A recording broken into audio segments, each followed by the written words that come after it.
Oh, what's up, big homie?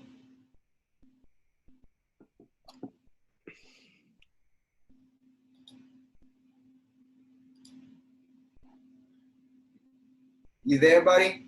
Yeah, I got you. No, I didn't have any sound, so I don't know how to use this Zoom stuff. There we go. No worries, cool.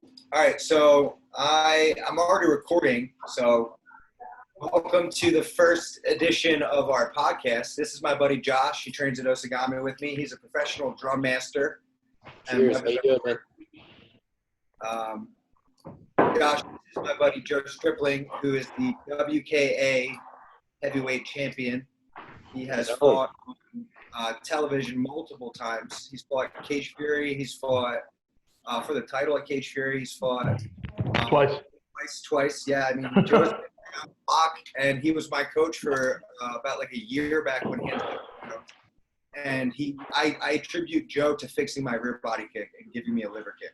Sweet. So yeah. Cheers. Welcome. No, thanks, guys. I appreciate you having me on. Well, thank you for coming and giving us some of your afternoon. I figured we'd just start bullshitting around. And Yep. Can you guys see me with this light in the background? I can see your silhouette. It All might right, hold make on. sense to close that one, yeah.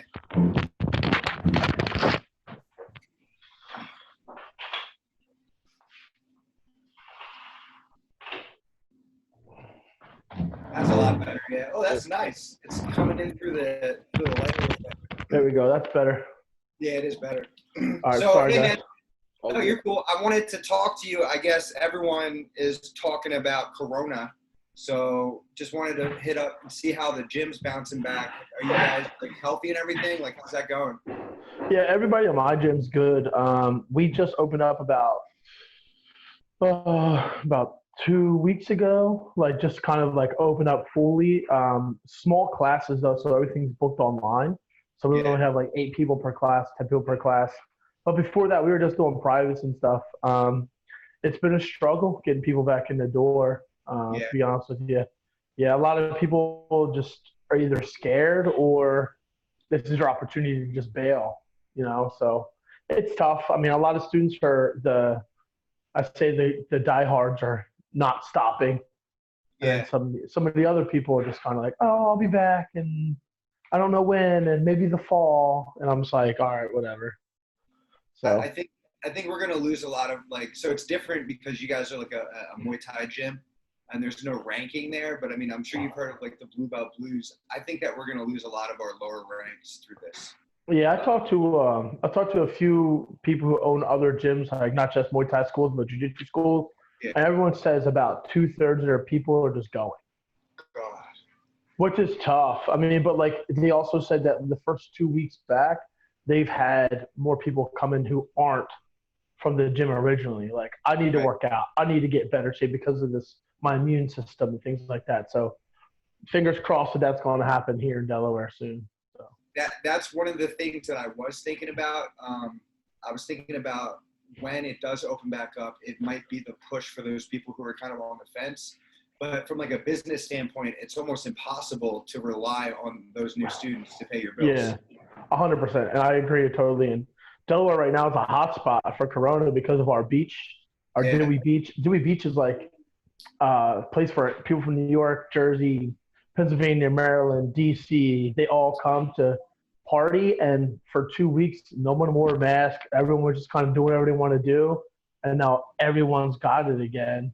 So everyone's kind of freaking out, like, what am I going to do? What am I going to do? And then my bar in Charlie Square opened up, and we're like, if you don't have a mask on, you can't even come near the front door. You know what I mean? So are you guys so I was doing security. I know you've been doing security for years. Yeah. Are you guys open for the inside, or is it just like takeouts? So we were doing takeout for about 2 months, and we opened for the inside, but we only have 60% capacity. So that's literally in our spot. I think it's like 40 people. Nice. Because we're super small, but we have tables. You have to sit every other table. You have to stay seated. You have to have a mask on to and from the bathroom or for to and from leaving the front door. You can take it off when you sit down, right? Which is very weird. But the servers and workers who are bartenders and like myself, security, we have to keep the mask on all night long, no matter what. So it's tough, especially when you're working. Like I had the mask on at our gym for about a month straight, just like doing privates, and it was like real hard. Like my body was like struggling to just breathe. Yeah, I was going to ask on. that. I was going to ask if you've done any like training with the mask, because there have been some students who have been like they don't want to train without a mask, and to me it sounds kind of silly, but you got to make them happy. How was it holding pads, or like were they wearing masks too, or just you? Yeah, so I was wearing masks pretty much for a month straight, nonstop. And then some of the students wanted to wear them, some didn't have to wear them. I told them, I said, you want to wear one, wear one. It's not a big deal. And it was let's just say my gym is already hot. We're in the attic. So being able to breathe is already tough, and you put something on top of your nose and mouth. I mean, I wasn't the one that was kicking the pads, but you know me, when I hold pads, I throw back at people. Yeah. And it was just real tough for a while. But now that, like, I tell everybody, if one person wants to wear a mask during class, we all have to wear a mask. Okay. If everyone says, oh, we're good, we don't need a mask tonight, then no one has to wear a mask. So it's been consistent about the same 10 to 12 people in the door, so everyone kind of knows who's been wearing, what's going on. I don't have a gym that's got 300 students or, you know, I can't keep track of people. So. Yeah. Plus, talking to them every day and seeing what they've been doing during the weekend, like you can kind of gauge, oh, you were down at the beach this weekend? You kind of like, oh, all right, I know me might need to wear a mask tonight for a little bit. So it's got to be frustrating. But, I mean, having 12 people, 10 to 12 is a good step back. How big because I haven't seen you in so long, how big did you guys get before this all shut down? So right before the pandemic, we had about – I'd say 40 students, which was pretty good for me. Like, I don't want really any more than 50. So classes were running between 10 to 15 people max. Right. And I had classes all night. So that was still a good number for me to be able to teach good Muay Thai and not be too overwhelmed. Thankfully, I have Coach Mikey and Coach Phil and Coach Kyle and Crew Tony to be like assistant coaches and help me out a lot. But I don't like big classes. So right when this hit, we were like right about 40. And then now I have like maybe 15. Okay. So yeah, I mean, it's like as long as I can pay the rent, that's all I'm worried about right now. I know that struggle all too well.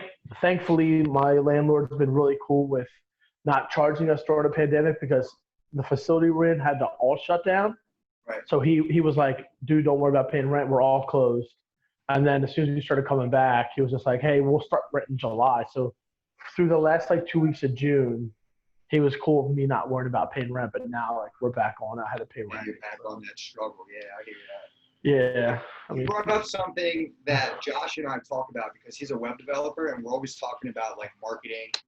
And I'll let Josh chime in a little bit because he's being quiet. But we are always talking about the balance between a big class and losing out on the martial arts.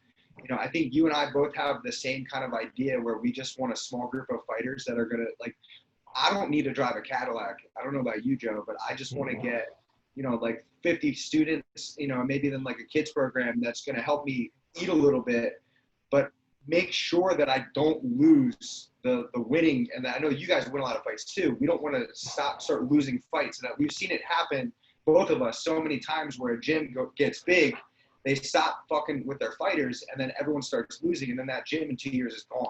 Like, what are your thoughts on that? For me, you mean, or Josh? Yeah, no, well, for you. He'll eventually speak up. No, I mean, I agree with that sentiment. We're pretty much on the same page there. I guess it's just a question of how much time do you focus on the fight team versus how much time goes into marketing and bringing in new customers off the street. Right. Yeah. So for me, like, I don't really focus on the fighters that much until they have camp. Everyone comes and does class normal. I feel like our program can build fighters from the ground up. Right. So every class that we do, we can build a build. It's not like a fighters class where I had a fighters class for a while and it just took 75% of my time compared to me focusing on everyone. And then you have a fight coming up. You got to make sure you're doing pads twice a week with me. You got to make sure you're running every day. Like, we have like a little program we set. We can do it that way. But then I oversee all their training. So even if they're in class, I can be like, all right, when you're doing this, you need to work on this detail today because this is what's going to win you that fight. But truthfully, like marketing for me, man, marketing's always been tough for me because I've never been taught how to market or sell the gym. Essentially, I just always relied on my teaching skills. So people come into my gym and they see this big fat guy, like just me, you know what I mean? Like, be honest, they see a big fat guy and they see like 4 or 5 guys with abs, and they're like, "Oh, I'm looking for Crew Joe," and it's me that talks to them. Their first reaction is, "Whoa, what the heck's going on here?" And then I teach them how to move, and they're like, "Oh, that makes sense." Or we get people come in the door and they're like, "You're the owner? Oh, okay," and they kind of don't come back because I don't look the part. You know what I mean? Sure. So, but I always relied on my teaching to do that. My whole career, from jiu-jitsu experience and forward, is always about me teaching and being like a personal person. But selling the gym to me is super hard. I'm just trying to figure that out as we go, man. So Right on. So where you rely pretty much on word of mouth and the quality of the coaching to bring people in. when I met Jake, where we were at Smoker Jake, I think, and Yeah, we were level up, and I think I was like, "Hey, what's up?"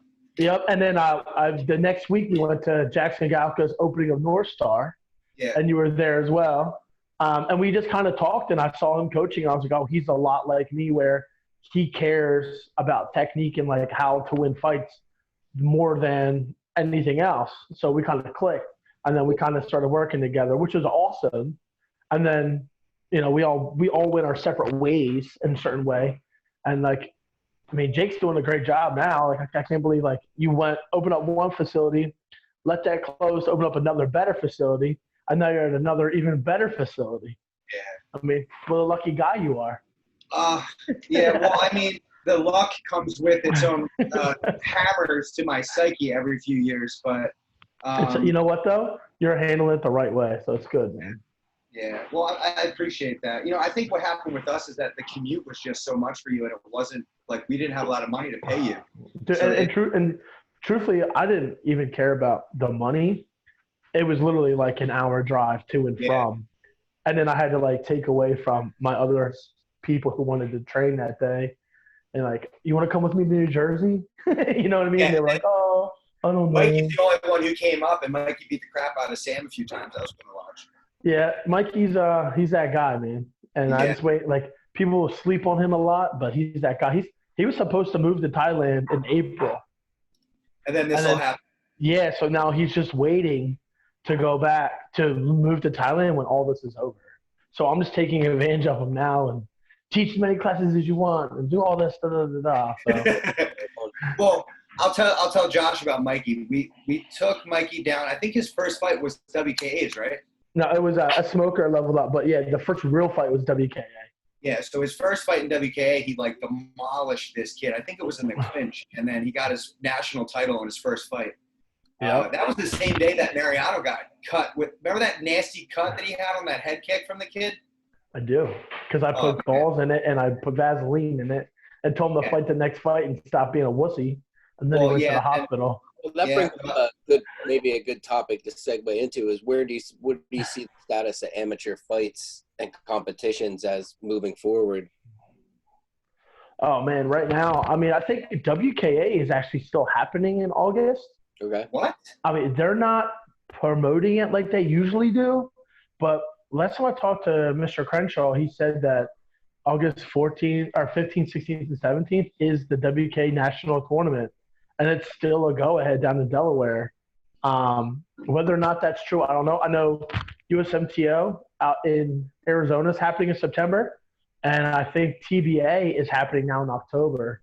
So if you're an amateur fighter and you want to get like as many fights as possible, I would sign up for those tournaments and like just drive and just deal with the situations, because I don't know if there's going to be a regional show that's going to be able to take care of you, let alone have as many fighters who are around this area, MMA, kickboxing, Muay Thai, boxing, that want to fight, be able to hold everybody and get them fights as much as possible.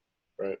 Look at Mike Bickings. If he has an MMA fight, he's going to have a show Friday, Saturday for a month straight just to cover all his fighters. Right. Yep. You know what I mean? Like, he'll be going crazy. So I have a question for you. It's been a while since I've been in the like Muay Thai scene. Like we did a couple fights at Blitz with you. We did like USKA, we did WKA. but I've been focusing mostly on Sandy and getting her ready for MMA. So do you still think that WK is the top promotion, or has it been kind of eclipsed by like these other tournaments that are coming around? So I think WK is great because it has kickboxing and Muay Thai. Right. You can fight literally. I mean, back in the day, you used to have MMA as well, which was crazy. Yeah, I won the MMA back in the day. So they had like Brema from Jack's Gym. He was the owner of Jack's. He would win the MMA portion, the kickboxing portion, and the Muay Thai portion in one weekend. He would have like 15 fights. Yeah. And you're like, what just happened right now? Like, why'd you fight that many times? This guy walks out as an amateur, and he walks away ready to turn pro because of the ring time he gets. But WK, I think, is good for us, especially on the East Coast. There's not a ton of tournaments on the East Coast, so you got to take advantage as much as possible. But if you have any type of money or like fighting is expensive. Yeah. I mean, you pay as an amateur to fight. You pay $1,000 of medicals and every expenses and all that stuff just to fight, maybe one fight. So I would say, why don't you save up that money and do a weekend tournament, right? And maybe get 3 fights in, maybe get 2 fights in, other than 1 fight, and your medicals are still good for another 6 months. Another 6 months, yeah.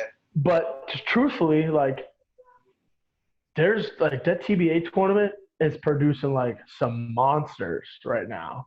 Like, you guys ever heard of Luke Lessie, aka the Chef? The Chef, so I love it. He fights for USMF. Okay. He's won TBA like 2-3 years in a row, and he's demolished people. But like he's fought from the very beginning of like being okay and built himself all the way up to this level just through the TBA tournament, and then doing other regional fights around there. But I mean, he's fought the best guys in the world in IFMA. You know what I mean? Down in what if Argentina last time he fought like Gaston Bolano's training partner. Oh yeah. Yeah, from Peru, like, and just like gave him a hard fight. He lost, but it was still an amazing fight. But is that amateur still, or? Yeah, so USMF is pro-am. So okay. I could fight USMF and IFMA as long as I made the team through a tournament. Right. So what's hard for USA is not a lot of pros want to fight amateur. Right? Not a lot of pros want to fight amateur. So they don't want to do the tournaments. So then they get picked to go to, oh, you want to fight in Thailand? Cool. Well, you can be on the USMF team, but you got to wear headgear, elbow pads, shin guards, and gloves. And like, I don't want to do this. And how much is the money? Well, you actually pay to fight. When other countries like Australia and Thailand and Russia, their fighters get paid to do these tournaments to win. It's like the Olympics. Like, you win a Muay Thai national world tournament, you're like the best Muay Thai fighter in the world, your country gives you money. So you can keep training and move to Thailand and get better or go wherever. So U.S. is on the back burner of that. But, I mean, those tournaments producing monsters. And, I mean, the regional tournaments here are starting to get better.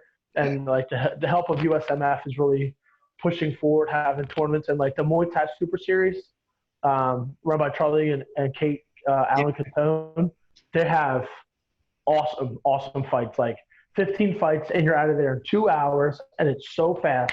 Every fight like Delaware, right?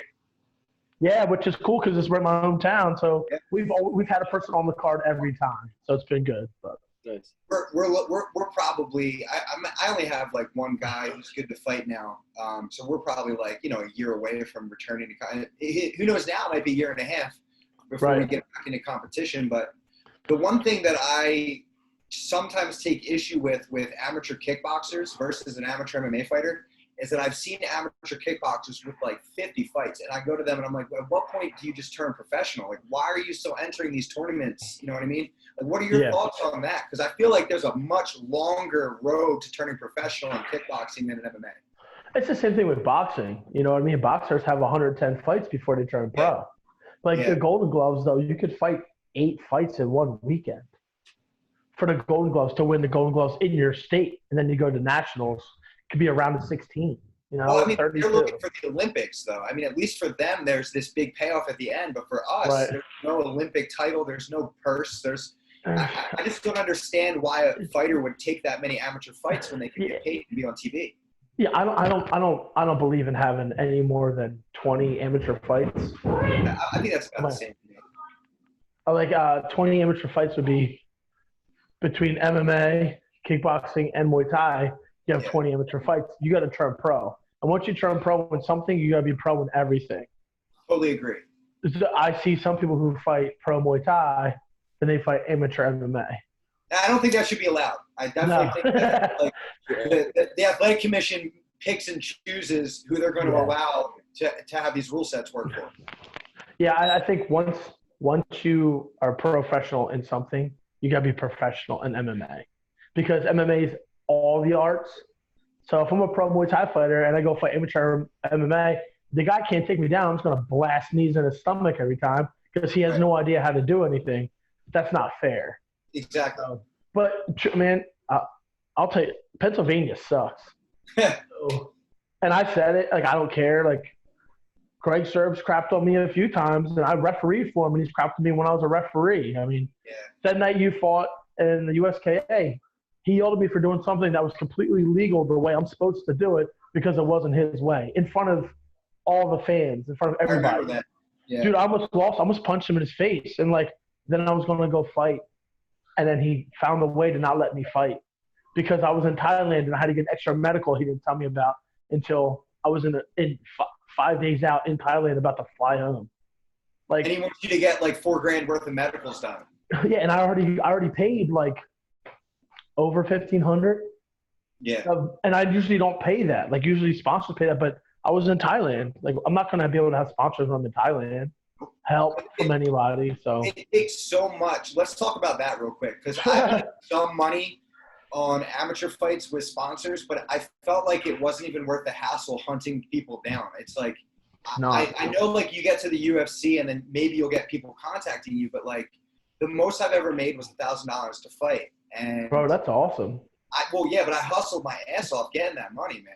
Yeah, I mean, honestly, man, like if I have sponsors, like we've tried sponsors for myself, like maybe I'm not a selling point for the gym or for that sponsor because I don't look the part, but I know some fighters who make like $10,000 off of sponsors. Yeah.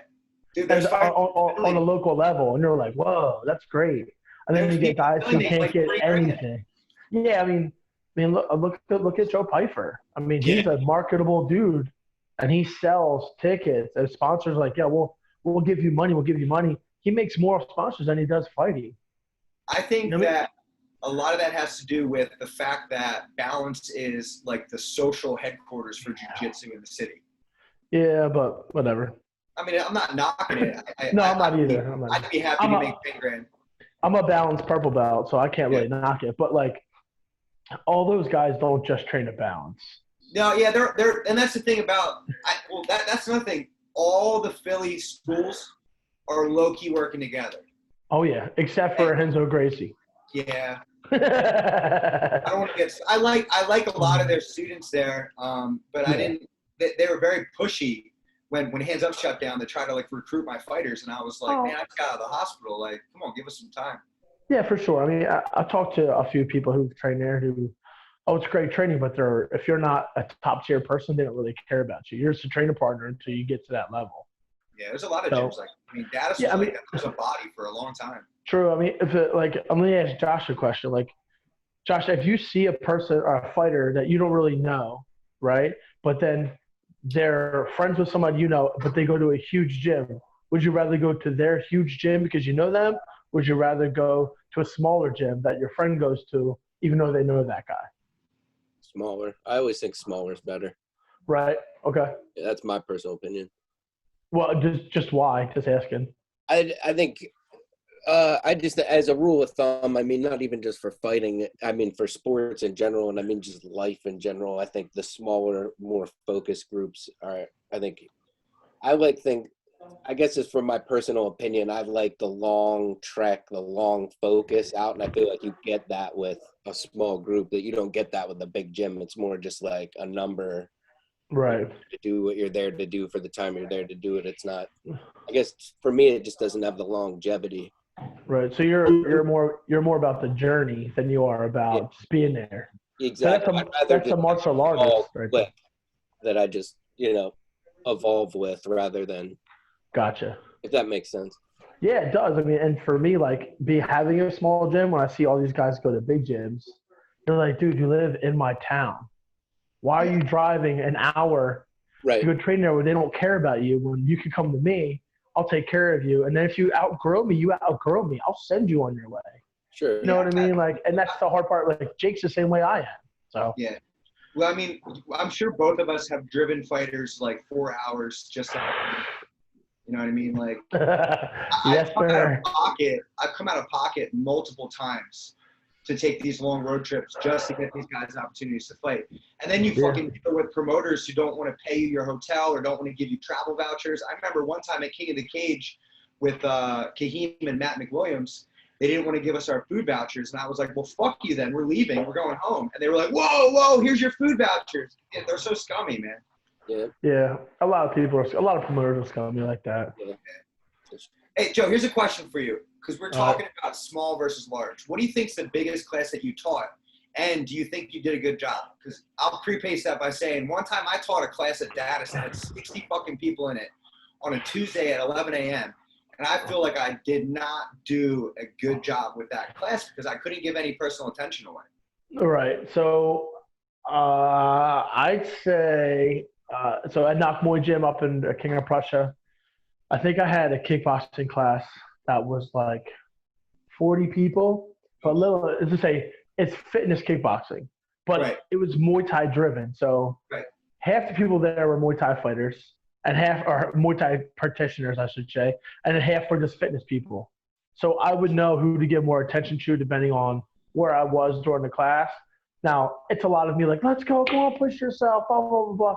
But I think I did a pretty good job. But as an actual Muay Thai class, I had 35 one time in Muay Thai class by myself, all rankings from beginning entry level to a professional fighter, and I was all over the place.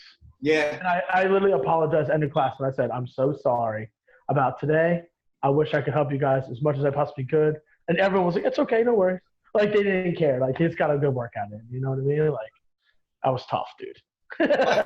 Yeah, it's really hard because as a coach that gives a fuck, you want to make sure that someone's learning in every class. So I mean, like when I first did that, it was like when I was like an assistant instructor, and then I got promoted to like one of the head coaches there, and it was like really early in my coaching career.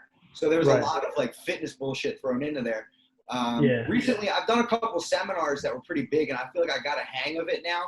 But I still think that classes should be maxed at like, I want to say like 24 people. And even then, that's a lot to deal with. Yeah, I mean, seminars are different, though, because you're not really worried about the individual. You're worried about yourself teaching the movement to make it work for you. Right. Like, so if I teach how to body kick to everyone, it's the same thing for everyone. I'm not going around individualizing like, all right, you ever heard ankle? Try and step this way a little and lift up instead of like, you know what I mean? That's more like individual one-on-one. But, man, doing classes, dude, like I think 24 is too much.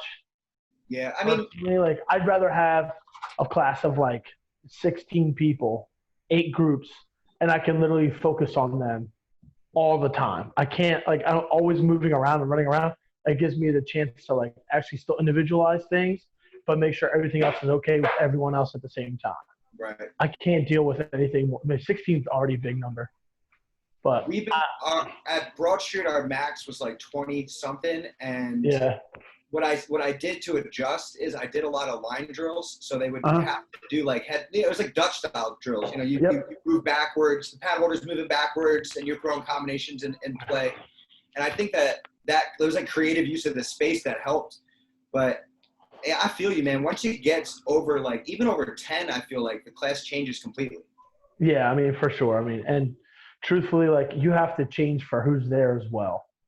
You know, like you have a curriculum set in your mind for the whole week, and then all new people came. You can't do the more advanced stuff by Wednesday, Thursday. You have to dumb it back down to Monday, and that might change completely again, depending on who else comes in. You know, so as a coach, I think a lot of people don't give us credit, like changing things the way they have to be changed. Like I know one gym, I'm not going to mention names or whatever. A student was there and told me that they had 80 people in the beginner class. Oh my! Is it Muay Thai? With one coach. 80 people in a class? Yep, and all they did was bag work, and they kept rotating bag work the entire time. Oh, that sounds miserable. Yep, and you had to be there for 2 years in beginner class to even be able to ask to the advanced class. What? Yeah, I'm not going to name names or anything because I don't think it's appropriate, but yeah, it's crazy, man. Sure. No, yeah, we definitely don't want to call somebody out, but I mean, well, okay, so this goes to me for like, there's no licensing required to open a club. Nope. Anybody with money can walk in and start a fight club. Yep. And I look around the schools that are nearby, and I know that like the good instructors don't have 80 people in a class. You know what I'm saying? It's all about how you sell the gym, and that comes back to the marketing, what Josh said earlier. You know what I mean? Like, it's how you sell the gym and how it looks and what outfits you wear and how good can you talk to somebody when they're coming off the street and how many leads do you get a month. Like, I think I get like maybe 35 leads a month, bro. That's a good amount. No, it's not. Leads mean people just checking out the website, not like coming into the gym. You mean like, so are you getting emails with 35? Because if I had 35, I'd do a backflip. No, bro, I'm getting like 3 or 4 emails a month. Okay, and that's just the way it is. I mean, it's just my area. There's also 1, 2, 3, 4. There's like 6 gyms around me, but they're all different. Right. But there's 6 gyms around me. You know what I mean? So everyone's checking out everyone else's gym before they sign up at one gym, no matter what. And they're always looking for the best discount, and they're always looking for. And I tell people, I'm not the cheapest, but I am not the most expensive. But I will guarantee you, my teaching compared to theirs is bar none better. And people either believe that or they don't.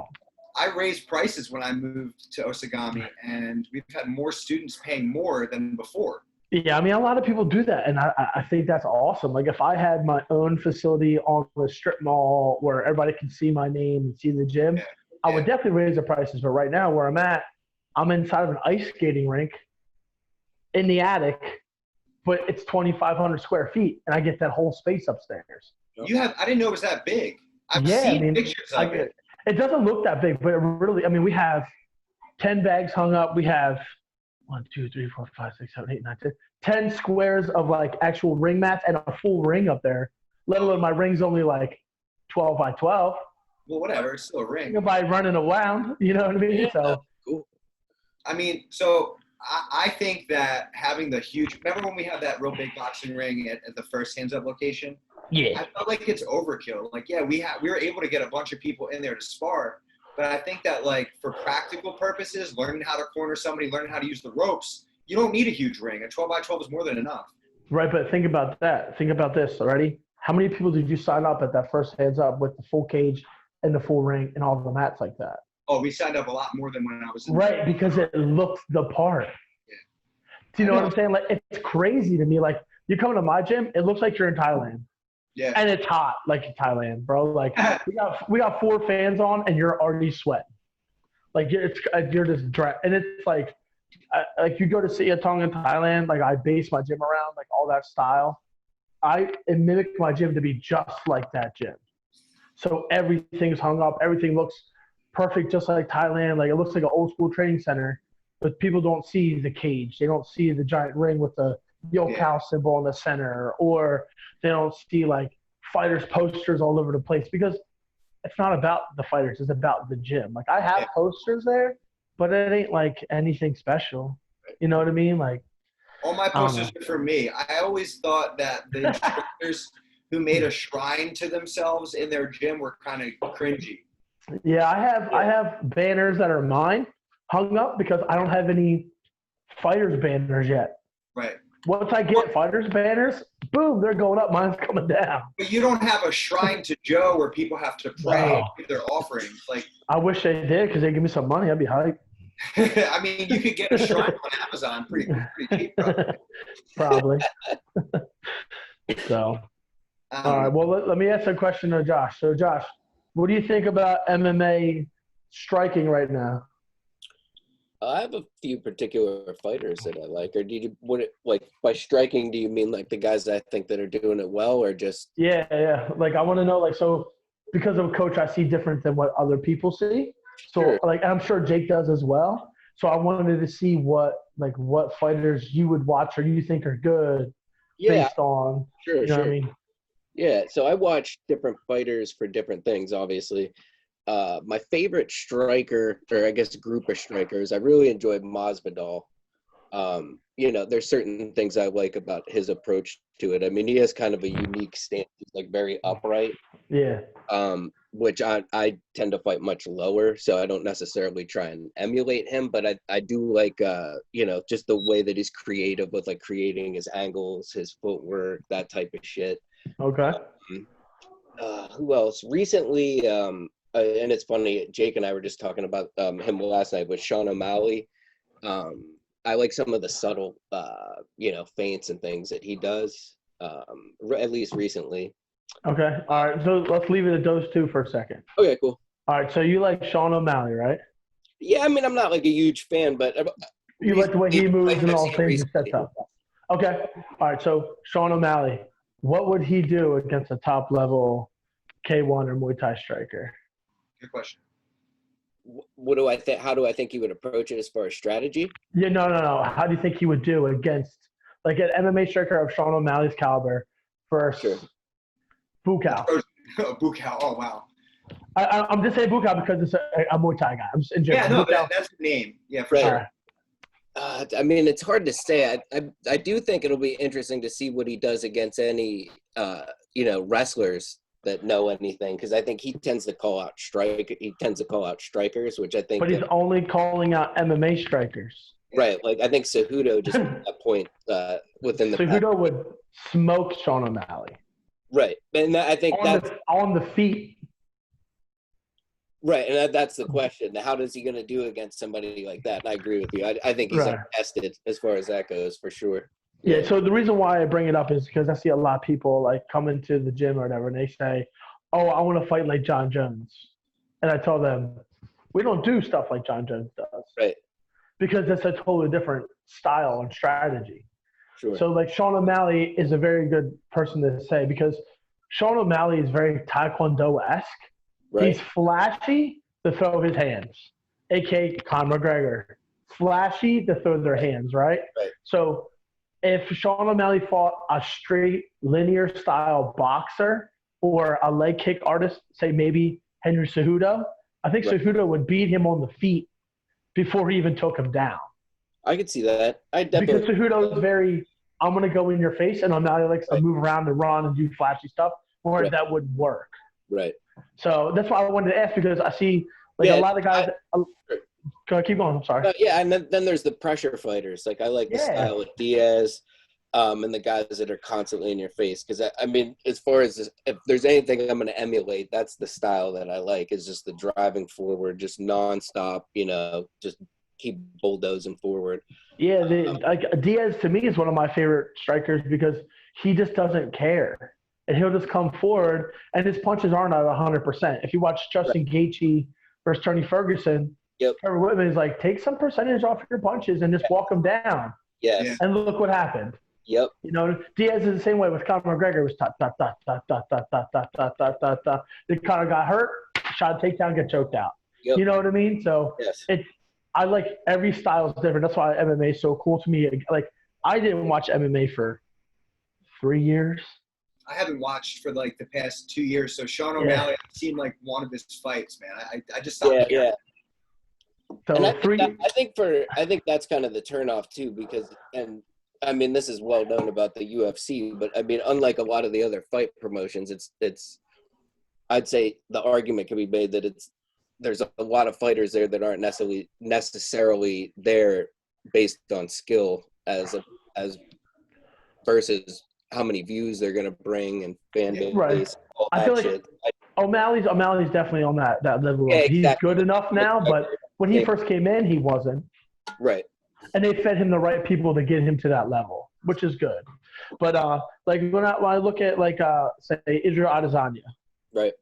He's extremely creative. Right. He's a really good kickboxer. Yep. All right. So when he fights, he finds a way to keep everything on his feet. So because I don't watch MMA that often, when I watch Israel fight, when he's keeping everybody on the feet, not getting taken down, that's cool to me because it's actually working. Yeah. But then you put him against Alex Pereira, who was a Glory fighter, who I think UFC is going to sign now, and the Glory's going under. He's lost to Alex Pereira twice by knockout. Okay. So you're looking at that fight on that, you're like, oh, should Pereira get a title shot? Or should Pereira not get a title shot? And that's where UFC will, let's get that big money going. You know what I mean? So he might not even be, I don't know. That's why MMA is tough, because I love watching good guys fight, and then the promotions just kill it for me, man. Right. Yeah. So. Yeah, it was a similar thing with that Viteri fight too against Adesanya. A lot of people thought he should have taken that decision, and then he never got a rematch or anything like that. Yeah, for sure. What do you think, Jake? Well, we talk about this all the time, that we both think that the level of striking in MMA is pretty low. And then we'll say at the same time, like, the level of jiu-jitsu in MMA is also pretty low. I mean, the average UFC fighter is probably a blue belt and maybe an amateur Muay Thai striking level. When you see people who have good striking, you see one of two things happen. Like when Joe Schilling got knocked out in Bellator. These guys are either going to come in with such confidence, and the rules do change. You fought with big gloves. Well, both of us have. You've got a lot more experience, but we both fought with big gloves and little gloves, and it changes the sport. I think that 100%. I think that, like, someone like Jose Aldo, who's a high-level kickboxer, getting knocked out by Conor probably wouldn't have happened in a kickboxing fight with the different size gloves. Yeah, I mean, I also don't think that Conor would have fought Aldo the same way if it was big gloves. No, definitely not. I also don't think Aldo would have fought the same way versus Conor either. You know what I mean? Not coming forward so much. I think he would have just waited more. You know what I mean? So I think just because of the footwork change, it changes everything. Like seeing guys go in and out, like hopping in and out, bouncing in and out, that more of that Mayweather style. I think it's opening things up, especially at little gloves, man. Like, if I teach someone with little gloves, you have to wear little gloves all the time. Yeah. Because it doesn't make sense to wear big gloves in training and then put on MMA gloves for sparring. You're blocking different. Your movement's different. The way you throw your punches is different. Yeah. Exactly. So I think a lot of gyms like teach little glove stuff and then they spar with big gloves. You can't do the same stuff with big gloves than you can with little gloves, and vice versa. Well, it's hard to find the balance between sparring with little gloves with intensity and sparring with the other size gloves. I mean, we both know it's so easy to get cut. It's so easy to get hurt with those tiny gloves.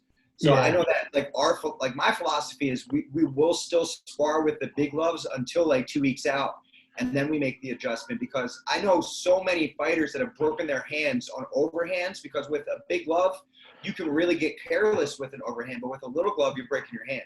Yeah, I think like Randy Couture, Team Quest back in the day, they used to only train with big gloves till fight day. Oh my God. Like in Team Quest, they would do everything with big gloves, wrestling, grappling, because if you can grab someone with big gloves, then you can do it with little glove. Yeah. Which it makes sense. So but then you get to the point where you can't block the same amount of punches. Nope. The same way. So, like, for my philosophy, when I train an MMA guy, if we're doing MMA pads, you're going to wear little gloves, and I'm going to throw at you with little gloves. Right. And if I'm training a Muay Thai guy, you keep your big gloves on. I throw with you with my big gloves on. So that way you're getting used to the same things. Now that there's Muay Thai in the cage with MMA gloves now, I think it's going to change the sport even more. Like watching ONE FC, like Rotang versus Jonathan Haggerty. If that second fight happened with big gloves, Jonathan Haggerty does not get hit with a body shot because his elbow was down. But the MMA gloves gave him that little opportunity to go up underneath the elbow. So for me, man, I don't know. I don't know. It's all crazy now. Everything's kind of meshing together. Yeah, well, it's bringing the level up to a point where we're not seeing those like skill versus skill fights as often anymore. Where we're not seeing the like wrestler versus the kickboxer as much. Yeah. Well, here's the thing I wanted. Wait. We are, but it's on the regional scene. Oh yeah. Well, the regional scene is like it's what filters people out. You know what I mean? Right, and I understand that. But if you look at the regional scene, you look at wrestlers right now, they're just winning every fight because you're just taking them down. Yeah. And they're not doing anything exciting. You get 8-0, and you go to UFC's Contender Series, and you fight another good wrestler, your striking is garbage.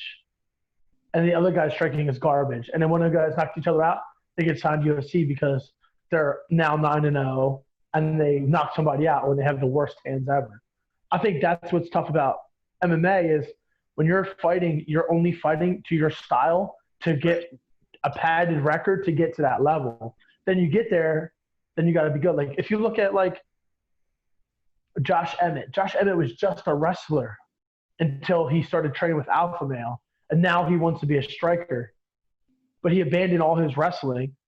Right. But that fight, that is a common thread anymore in the UFC, though. You see a lot of the division, like one guys, they use their wrestling to keep the fight on its feet more than. Yeah, it's been a common theme. I'm not mad at that though. No, it's just interesting. Why do you think that? You think that's it with the pressure of the UFC to just try and have more flashy striking? I do. I think that UFC says we'll pay you this amount of money because you have this many wins. If you knock someone out, you get bonuses, and everyone's like.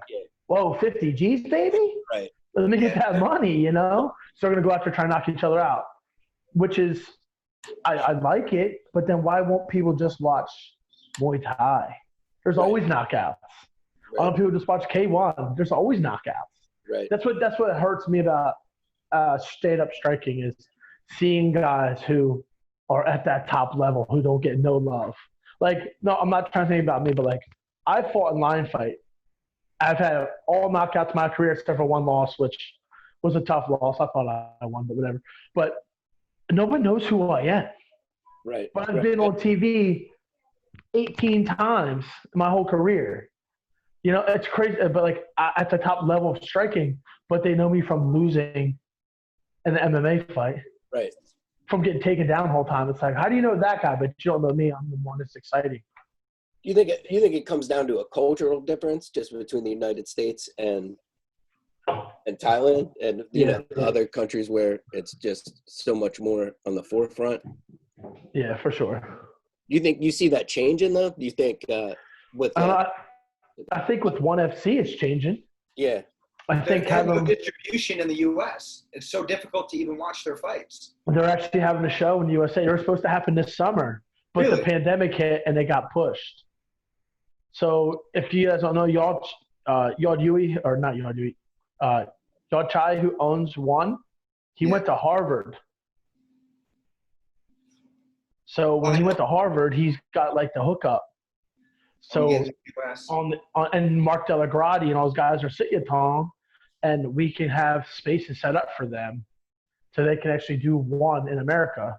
But the rules, I don't know, would be the same as because everybody's under a unified rule. It would have to be in like Wyoming, bro, where they don't really have any rules.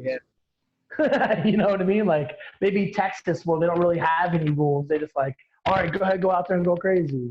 Right. But I think if ONE FC could come to America and have a bigger fan base, then that would change the entire sport. It would change UFC too, to having soccer kicks and having knees to head on the ground and all that stuff. I think that opens up everything. Do you think they get rid of elbows, or are they going to keep the elbows? I mean, your ONE FC has elbows. No, on the ground though. Yeah, they do. They just don't use them that much. Yeah, they just don't use them that much. A lot of the Asian guys don't use elbows unless they're standing.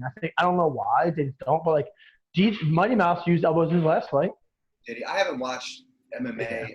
Dude, and truthfully, I didn't watch it for 3 years, and then his last probably 3 or 4 months, I've kind of just dived back into it a little bit to see the changing of the guard and changing of the sport, what's going on. And because they're allowing Muay Thai in the cage at the same time as MMA fights and K1 fights at the same time and jiu-jitsu fights, I think it's opening everyone's eyes up to all aspects of martial arts, not just the UFC style. Go in there, go for crazy, nothing happens, take them down, and then around, win the round. I think that right there is something that's better about Delaware, and it's better that because you guys have WKA sanctioned down there. Yeah. And in Pennsylvania and in New Jersey, they're not terrible. They'll allow you to have grappling matches before or after an event. Yeah. But it's nothing like Delaware where you can just do whatever you want. I like that. I fought for WKA 3 times. And actually, I won 2 of those fights. No, 2 times. I'm undefeated in WKA, just so you know. But every time I fought at WKA, I had a better experience than dealing with the State Athletic Commission. Every single time. And I'll tell you what, man. WKA is way better at organization than any other sanctioning body I've fought for. And it wasn't always like that. No, They've it got wasn't. a lot But better. They've got a they've lot changed. better. I'll give him his props, man, because I was a Crenshaw hater back in the day, and now I got to give him his props because he fixed all the things that we were complaining about. I was too. And when we were in Thailand, he sat me down. We talked about some stuff, and then when we came back, it all started to shift and change even more than what it was the last 2 years. So I think WK is great personally. I mean, they do a lot of stuff, and they have rules for every single thing. Yeah. Like it's all, and because they're a worldwide organization, so they see it all. And the owner of the president of WK, Dave Sawyer, I met him in Thailand from New Zealand. He's an amazing dude, and he's super nice and personable. You ask him any question, he'll answer it immediately for you. Like it's great, dude. Like, and I think WK is great, and I think having them be the sanctioning body for Delaware changes a lot of people's perspective because Pennsylvania guys will come down to Delaware and do 3-minute rounds in MMA and be dead after 2 minutes because they're not used to it. Well, then you have guys from Virginia go up to Pennsylvania, and they're like, we can't ground and pound? yeah. What am I supposed to do? Because that's my whole Why are game. we here? Yeah. Right. So And it's also, there's so much more, I want to say flexible with their matchmaking. Like I could go and take a professional fight down in WKA and it wouldn't be an issue at all because I'm qualified to fight professionally. I just have losses. But if I were to go to Pennsylvania, Serge's going to make me fight 4 times before he'll give me a pro license. And it's crazy to me that there are people who are allowed to fight amateur kickboxing fights or amateur boxing fights when they've already fought professional MMA, but a guy with 14 years experience won't be allowed to make the pro jump. You know what I mean? yeah, And I mean, it's too much government bullshit, and they don't even require any kind of licensing to open a gym. That's still my biggest problem. yeah, I mean, I see your point on that, and I tell my guys all the time, I'd rather you lose 14 to 15 amateur fights because you train a pro style. And then when you turn pro, you can smoke people. And remember, in Thailand, where I'm used to, the stuff we're used to doing for me is there is no amateur. It's just all about money. So as you're a 5-year-old kid, 6-year-old kid, you're just fighting for like 100 baht, 200 baht, just to put food on your table to eat for the next couple days. Yeah. Do you know what I mean? So every few days. yeah, I mean, some kids like at the temple, they'll have temple fights Wednesday and Saturday. Some kids won't even be training at a gym at all. They'll just show up at the temple and say, I need to fight, need money, need food. And they'll just fight. And then they'll go to the temple again on Saturday and do it again. And then the temple will either be like, you can train here or you got to go somewhere else. And then they picked up by a gym. The gym takes care of them and things like that. I mean, Thailand's very poor, man. When we were there, dude, I bought pads for my trainer in Thailand. He was ecstatic. He was crying. Couldn't believe it because they were brand new pads. He didn't have to get his arms destroyed. Yeah. And then we tipped them all. It was $100 America. It was just 3,000 baht in Thailand. Every trainer was like freaking out, hugging everybody. Like they made money and they could survive and have like a little bit easier month than if they would going around and working their asses off, pardon my language, for just trying to get food on the plate for their kids. Yeah, but all right, so it's a much poorer country, but it's not that much different for those of us who don't have a huge marketing engine. Like, no, bro, it's not. If you didn't have a different job, you wouldn't be able to do this. You know what I mean? And for sure. I've been working 4 jobs for the past couple of years just to coach. Yeah. So I don't know. I think that in a way, like because it's the national sport of Thailand, they have a better approach. You know what I mean? You go in, you fight, you go pro. You don't even need to win a world title, but you go pro. You have a job. Yep. You know what I mean? But here, if you're not making your own lane, you're nothing. Yeah. You can't do anything. I don't know. I think in Japan, they also have a lot better like respect for martial arts instructors. I think that like Asia in general has more respect. Whereas in the US, like, dude, if me and you go to the bar and we've both done this. We've tried to talk to girls and they're like, oh, you're a fighter, you're a fight coach. And it's either like, oh my God, they're a groupie, or they don't want to look at you. Right. Because in this 100%. country, we're bums. And it sucks because both of us have, together, we probably have 30 years of training. You know what I mean? Yeah. I mean, I talk, when I'm at the bar, man, and I talk to people, I don't even tell them I own the gym. Yeah. I just tell them I work at a gym, but I work at the bar during the weekend. Yeah. Because I don't want them to know that I'm a coach, or I don't want to be an owner, because they either expect me to have a ton of money, like Or they'll karate school, or I'm completely broke like a weirdo. Yeah. You know what I mean? So, I mean, just talking to people, Joe, I mean, that could be guys, girls, whatever. When a guy talks to me like, oh, I see your cauliflower ear, where did you wrestle? I'm like, oh, went to Howard, which is like not a wrestling high school at all. Oh, Right. you have a cauliflower ear from Howard? I'm like, oh, I did jiu-jitsu for a few years and do Muay Thai, you know, I coach at a Muay Thai gym, you know, and then they kind of talk and like, oh, wait, you're the owner of the gym? I'm like, well, yeah, but like, I didn't want to say that. Well, why not? I'm like, because that's not my thing. Like, I'm not trying to go out there and promote my business in a weird way. I want people to want to come into the gym first and foremost before I'm like, come check out my school. Come check out my school. You know what I mean? Which maybe I need to do that. I don't know. No, I mean, at least in the bar, I have never met someone in the bar who said they wanted to train that actually followed up with it. One. I got one. You got one? I got one. In my How whole long did they career, stay bro, for? one. They're still there. Nice, you got one.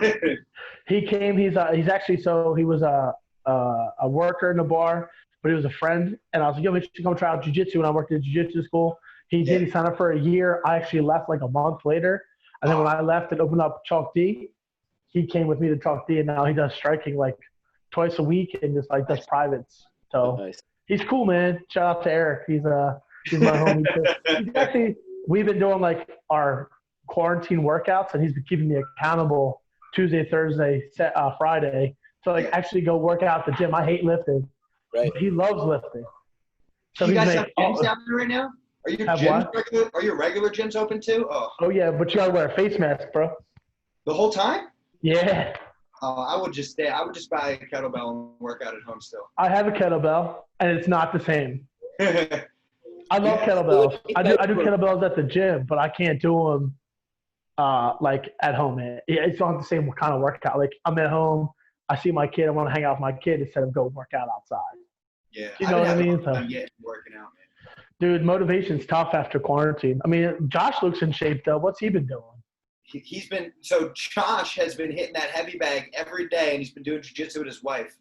He's only been training for like, I guess. My wife enjoys training as well. Yeah. Oh, okay. Easy. What do you have? I guess now you've been doing this for like 7 months. Yeah, started. Anyway, when we started up, and he got pretty good pretty quick, and he's not super tall, so we got to turn him into a body puncher. All right, that's easy. He got aggressive with me. The other day, he almost pushed me into the television, which was fun. Yeah, Josh said he likes to keep his stance low when he's doing body punches, right? Yeah. So when you're setting it up, just have him do a couple ever see that pugilist boxer jab where they go uppercut style? Yeah. Yep. I use that. Have him do that jab instead of going over with his shoulder. Have him go up, right? And then that way he'll set up his body shots and he can do takedowns and all that stuff a little bit. Well, now we know what we're doing on Saturday. You're welcome. Nice. I call it a spear punch. Nice. It's a spears up through the arms. Bang. Right, bang. And then he can set up body shots and takedowns. That's one of my best punches, actually. Nobody sees it coming. I went up to the Institute. I don't know if you came up with this at one time, but it was like right after Hands Up shut down, and I was sparring with like some good guys. They have really good fighters at the Institute. Yeah, and they that do. was one of the punches that I was able to land. It's just that because it's so sneaky. It's just a weird punch. You know what I mean? Yeah, the Institute's cool, man. Shout out to Mike Burke, or the professor. I call him Professor Mike Burke, because he seems to break down fighters very well. Like each guy, like Malcolm is different than Frank. Yeah. And Frank's different than Greg, obviously. So, but he works with everybody in their own individual things to make them better. So I call him Professor. But he has some. Going up there? What was that? I haven't been up there, bro. It's been over a year.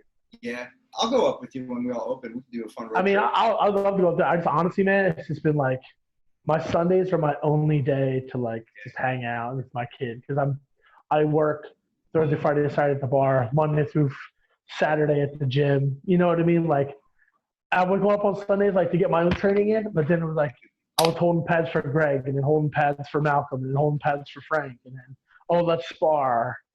And I would spar them, and I'm like exhausted. Like I didn't even get real training for myself, and it was always about like getting everybody else better. My coaching would kick in. I should, like, you know what I mean?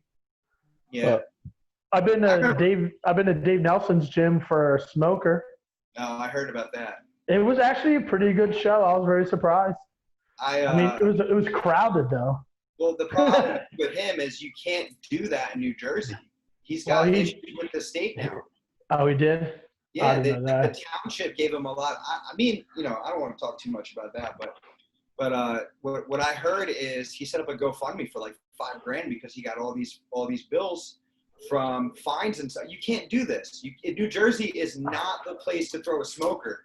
I'm surprised he didn't get arrested, honestly, man. Because it was a good show though, bro. Yeah, I had 3 guys on the card, and they all had really good fights. Well, I mean, Dave did a good job of getting a lot of gyms together for that. Yeah. But the issue is you cannot do that in New Jersey. Right. Look what happened to Brad. Brad almost got fucking sued to oblivion, man. And he almost lost his business from them. And that's why they stopped doing the smokers. They moved him to Philly, and they kept him only to the gym. Do you remember when that switched over? No, I had no idea about any of that. So, I never did a data smoker. So there was the one smoker at Cherry Hill, and this kid shows up running his mouth, and they put him against this guy who's like our size. And this guy was like, the guy he fought was like an average, tiny little guy. Right. And because he was running his mouth, they just made this terrible matchup for him. Kid gets absolutely blasted, goes to the hospital, and they almost get shut down. New Jersey is not the place to fuck around with unsanctioned fights, man. That's crazy, man. That's crazy as hell. I didn't know that. No, when we did smokers at Hands Up, we locked the doors. Yeah, I remember that. We would have like 1 or 2 people show up from other gyms. We would fight, and then, okay, cool. There's no social media. There's no video, none of that stuff, because I'm not getting arrested over an unsanctioned fight. And truthfully, I think that's the way smokers should be. Yeah. Yeah, I mean, like, you're bringing other people in. You don't want to see what everyone else has got at their gym. Like, you have 1 or 2 fighters from each gym. You have, like, maybe 4 gyms total. Yeah. And you mix up the fight. You can have 2 fights in one day as a smoker with 8 people. You're going to fight this guy, you're the same weight, and you're going to fight this guy, you're the same weight. Well, I wish they would do that more. One's the first fight, one's the 4th fight. So you get enough time to break in between. You get more reps that way. But, I mean, that's what they do at boxing gyms, dude. They rotate boxers all the time. Like, guys from Philly come down to Delaware or vice versa, and they spar 5 rounds. And they're like, all right, cool. And then you're off for half an hour, and you come back and you spar again for 5 more rounds with somebody completely different.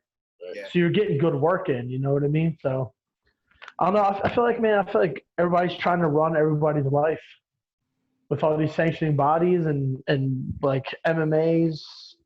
You know, everyone's scared to do certain stuff. And the way I look at it is this: there's already no barrier to entry into just having some people in and fighting every night. I think that and that is something that I've gotten used to. It's just like, all right, whatever, anybody can open a club. But when you take people and you allow them to start hosting fight events without EMTs there, without doctors present, people got knocked out at that event. And thank God they woke up, because, we've seen people get seriously injured at fights, man. Both of us have. Yeah. And I've seen plenty of people get knocked the fuck out in really bad ways on smokers. And it's just like, okay, if you want to run an event and you got an EMT standby and you got a doctor, I can't give you any trouble because you've done the bare minimum for safety. Right. But if you don't have an EMT present and you got a guy with a bad concussion, there could be swelling on the brain. You might lose a fighter's life because you wanted to make a couple bucks. Right. I think that there's a difference between throwing an event to get people experience and then charging spectators at the door to make a couple bucks.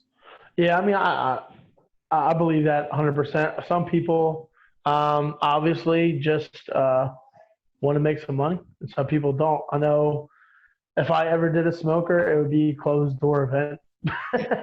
No one would even really know about it. I would just reach out to like a couple gyms to like bring down some guys, or even one gym, bring down all your guys.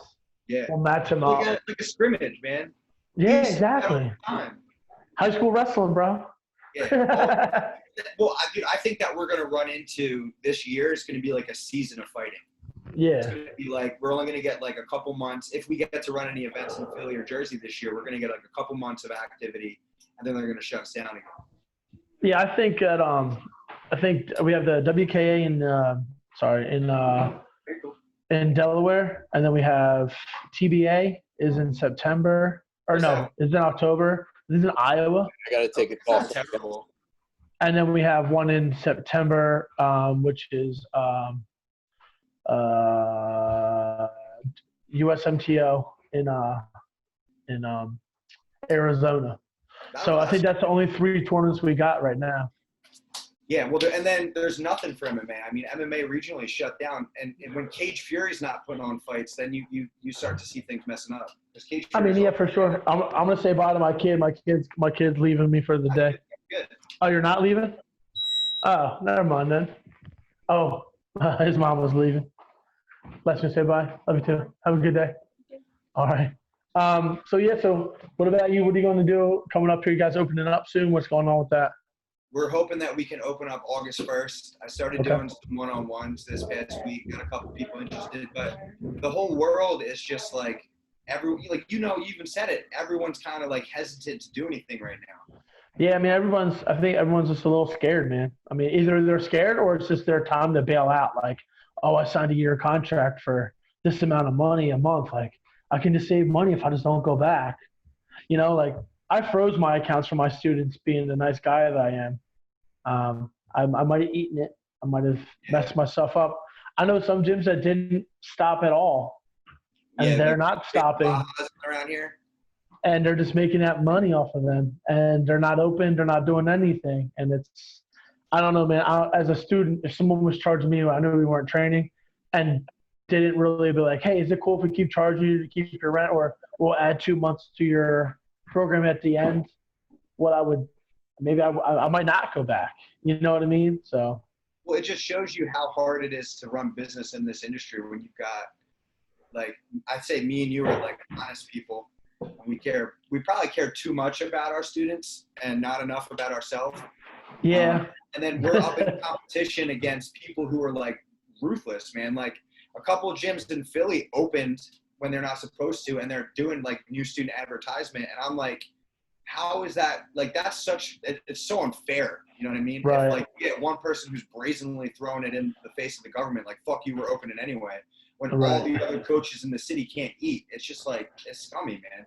I mean, I know the one gym you're talking about. I will say that some people have families, and like this is how they make their money. Like some people can't get unemployment because they run their own gym, and the PPP did come through for them or whatever, and they're kind of getting screwed over. So I understand why they opened up, but you're also screwing other coaches. And then honestly, that's the name of the game in this industry, dude. Is who can you get in your gym to survive and not worry about anybody else? Look at MMA people. Like, I mean, MMA gyms like steal other people's fighters all the time, dude. Yeah. And you're like, I mean, I remember Bryson getting asked to go to Renzo Gracie Philly like every week in Kahim. Yeah.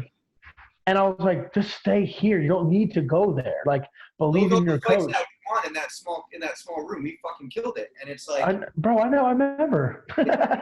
I remember, dude. And people are like, oh, well, they have all these people. I'm like, do you have all those people? Because they're saying all this stuff to get them in the door, and then they're really not doing what they say. So don't do that. Don't just stay with your coach. If you believe in a coach, you should stay with that coach. You know what I mean? So I'm lucky to have like Beefcake and some other people who have been with me and through thick and thin, like no matter what, they've been like riding with me, and like I still make sure I take care of them most of the time more than I take care of myself. Yeah. But they get asked to go to other gyms. I mean, Mikey gets asked to go to gyms all the time and teach. Yeah. Pay him money, pay this. I'm like, dude, fuck. Please don't. Yeah. And if he does, he does. You know what I mean? So. And that's where it comes down to, like, you talked about it earlier about, like, fighters outgrowing us. You know, like, there came a point when it just made sense for Anthony to leave because he was getting so good and we didn't have anybody to work with him. So it became a sense. It made sense for him to go to train with Aaron, especially after we shut down.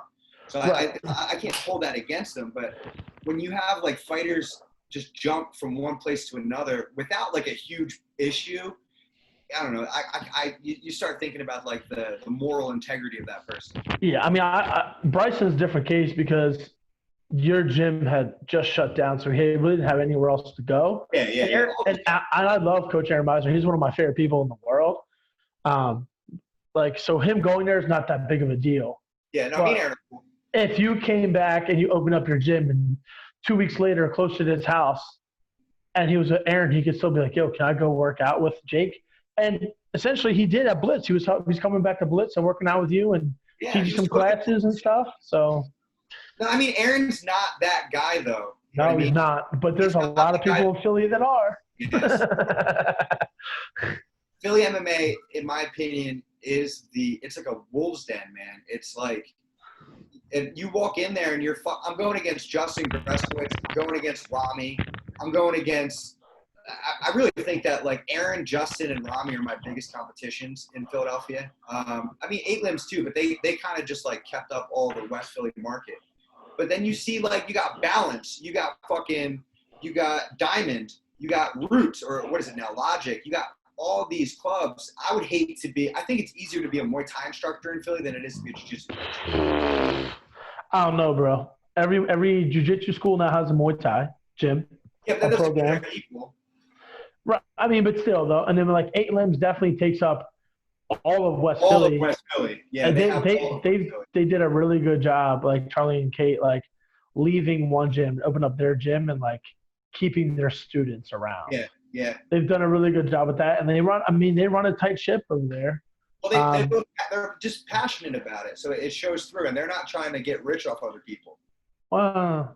Well, they're getting rich off. Listen, though, right, they're getting rich off other people, but right. They walked in with the intention of robbing people with money. Whereas no, not at all. And I think that's why they're doing so well, because they didn't come into it like that. Yeah. Like, they didn't come into it like, I'm going to make a killing off these people. Like, I'm not going to name names, but there's people who just open up a gym and they're just like, all right, you're going to run it. I'm going to be the silent partner, and I expect to get back 75% revenue every month. I've left gyms because of that, man. Dude, that's crazy to me, bro. Like, I mean, it's a money machine, though. Martial karate programs, jiu-jitsu, judo, taekwondo, whatever. It's all about the money and how many students you can get, how much money they can pay for it. It is. It's a shame. You know, in other countries, you know, judo and jiu-jitsu costs 40 euros a month in Europe, man. Like, you can go train for like a good meal out. But out here, you're looking at $200 a month on average, you know, especially in fucking New York. Dude, they're charging like $300 some in New York City. Like, Marcelo's is crazy. Yeah, I mean, that's New York City. The market's like that up there. Yeah, people are making more. Exactly. So like Josh might be paying, say he's paying $150 a month.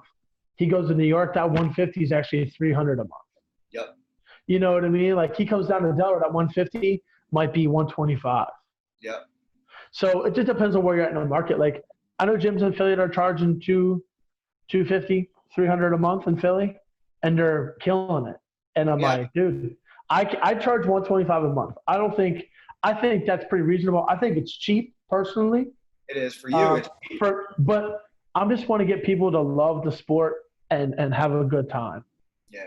You know what I mean? Like, I should be a money man, I guess. Like, I've never, I don't know, like I said before, like, I've never learned how to sell the gym or market the gym. It's always based on teaching. So when I teach and I care about someone, I want them to be in the door. Like, I've given discounts to people I don't even know because I saw something in them, potential in them, and then I get screwed in the long run, you know? Like, I don't know, man. It's a totally different. I guess people are business people for a reason, and people are teachers for a reason. And I feel like maybe I'm supposed to just be the teacher and get paid a certain amount of money, while somebody else is the principal and making more money for doing less work. Yeah. I think the days of finding that silent partner are over, because I don't know, they might not be. I'm talking to somebody right now. We're potentially looking at starting a nonprofit in Jersey, which would be awesome. So I would have a second location, but then you're relying on other people to get you there. And in the past, I've never had success with other people. So I don't know. I'm like you, where I'd rather just be by myself with a small group of people and be able to eat a little bit instead of driving some BMW with my name on it. Yeah, I mean, I still drive my same Honda Fit, man. That thing's going hard. So I'm a crew. I got my Civic still. I'm probably gonna drive that Civic till I die. I'll probably be buried in it, honestly. Dude, my Fit still runs good, so I'm just gonna keep driving it. Like, obviously, I would like a new car one day. I mean, I was working 3 jobs before this pandemic hit, and then everything shut down at once. Yeah. So my money is gone. But I mean, Josh has got his wife and I'm sure they're doing. You guys working, Josh? That's awesome. Like, you guys work from home? We were remote before all the shit happened, so it was kind of a lot of it. I mean, it's just more work now, really, for us. That's basically the only change, because everybody's downsizing. So the people who are left are having to pick up a lot of slack. Yeah, I mean, like, I know a lot of people who are like, say, like, they're like, they sell stuff online and they talk to people, like the sales call people, and the people will leave and their day starts at 7 a.m. It doesn't end until like 8 p.m. Yeah. Why does it take so long? They're like, because we have kids, we have to leave for an hour here or there to do this and do that, and we come back, our work day's double what it would be at regular work. Yep. Is that what you're experiencing too? That's exactly. Yeah, I tend to start around like 10 or 11 in the morning. There's nights I don't get done till like 2. That's crazy, bro. Yeah, so it's, I definitely have to, like, I tend to go, it ebbs and flows. Like, I'll just start working myself till I'm like a zombie, and then it's like, all right, I gotta fucking dial things in, reorganize, like do work during this allotted time, and if I don't get it done, then I just pick it up the next day rather than just working myself. Right. So what are you gonna do when the gym opens back up? Are you gonna dumb that work back down, or are you gonna keep working just after you're done the gym? I'm a workaholic, so I like to say that I would dumb it down because that's what I would like to do, but just knowing myself, it won't happen. It'll be, right. And, but we'll see. Hopefully, my big thing I've been trying to dial in recently is just processes, like have better processes for getting through my day, for my diet, for exercise, everything. So I'm trying to focus on that. That in itself is a slow process. I don't have any process. I live in chaos. I need to get on your level. I feel like I need to get on the level too for some reason. Yeah, I mean, it's just a lifetime of having ADHD and trying to cope with that, and it's just, it's a journey. It's a continuous journey. So, right. There's a segue right there. So yeah, you have ADHD, right? Yeah. And Jake, you still have your bipolar a little bit? Sure. Well, I'm always going to have it, but I'm out of my episode. But I have ADHD, PTSD, and bipolar, so I'm just a mess. Okay. And I am bipolar as well. I know that, Joe. He didn't talk about So, luckily, I have a very, very mild case. Yeah. So this is what I would say is martial arts for me has been my lifesaver, like my saving grace. From karate to wrestling to boxing to Muay Thai to now teaching, it's keeping me sane. And when I don't have this, like 2 months, I felt my depression kicking in more than I've ever had until we started coming back. Do you guys feel like martial arts has done that for you as well? Or has something else filled that void, especially during the pandemic? I mean, sorry, Jake, you go ahead. No, you go first. Go first. You're good. I mean, I went harder like on exercising and training than I have in years and years and years when it kicked in. Like that's my one release at this point is like so the first thing I did when it looked like we were locked down, like in March, I got that heavy bag, and I've got more miles out of that fucking thing. Unbelievable. But yeah, I mean, I say it all the time, but if it wasn't for that heavy bag, I would have lost my mind during the pandemic. Well, I had that heavy bag, and I lost my mind during the pandemic. But I mean, my issue was also like the job that I had. Like, I lost my martial arts outlet, and then my job tried to take me off unemployment and give me like half what I was making before. So it set me off, and I ended up in like 4 different hospitals. It was a nightmare. But now that I'm out and I'm stable again, I'm doing the lessons and I'm back to normal. I think that if not for martial arts, I would have been dead off of opiates. I genuinely think that, because the people that I was hanging out with before I got into MMA, everyone was doing pills, everyone started shooting heroin. And they all either got DUIs, they all like lost jobs, got kicked out of the army, or they're dead. And I genuinely believe that martial arts saved my life. And I didn't do what I thought I was going to do, but at the same time, I did more than I thought I was ever going to do. So I'm very happy with my role as a coach now. I'm done competing, but this is my career. You know what I mean? Like, this is what I'm going to put it all into. And it always comes back to this every day. You know what I mean? Yeah, I do. And I think that I'm on the same, like, thankfully that I have my kid kind of like keeps me sane. He's a little crazy.